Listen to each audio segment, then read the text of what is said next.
देशभरात शिक्षण हक्क कायदा म्हणजेच RTE 2010 साली लागू झाला।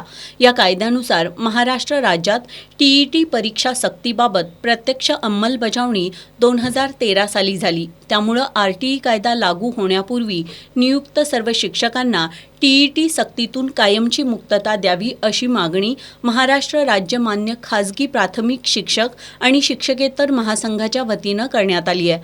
निवासी उपजिल्हाधिकारी गजानन गुरव यांना या मागणीचं निवेदन देण्यात आलं। RTE कायदा लागू होण्यापूर्वी नियुक्त शिक्षकांनी त्यावेळी आवश्यक असणारी शैक्षणिक पात्रता प्राप्त केल्यानंतरच त्यांना शिक्षक पदाच्या नेमणुका देण्यात आल्यात। RTE कायदा लागू झाल्यानंतर पूर्वलक्षी प्रभावानं TET परीक्षा शिक्षकांना सक्तीचं करणं हे न्याय सांगत नसल्याचा मुद्दा संघटनेनं उपस्थित केलाय। TET सक्ती रद्द करण्यासह अशा शिक्षकांची सेवा, ज्येष्ठता, पदोन्नती आणि इतर सेवा लाभांना पूर्ण संरक्षण प्रदान करण्यात यावेत।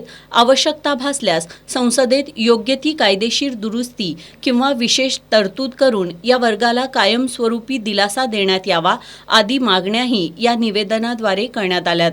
यावेळी महासंघाचे राज्य सचिव राजेंद्र कोरे, जिल्हाध्यक्ष TR पाटील, संतोष पाटील, अशोक आरंडे, मोसमी निकम, सुरेंद्र तिके, विलास बोरचाटे, धीरज पारधी, रवींद्र नाईक, धनंजय शिंदे, राज मेंगे, पूनम पाटील, उज्ज्वला पाटील, अर्चना कुरणे, रुपाली मोरे, सुनंदा कांबळे, महादेवी पुजारी, रेखा पाटील, सुमन पाटील, स्वाती पाटील यांच्यासह संघटनेचे पदाधिकारी सदस्य उपस्थित होते।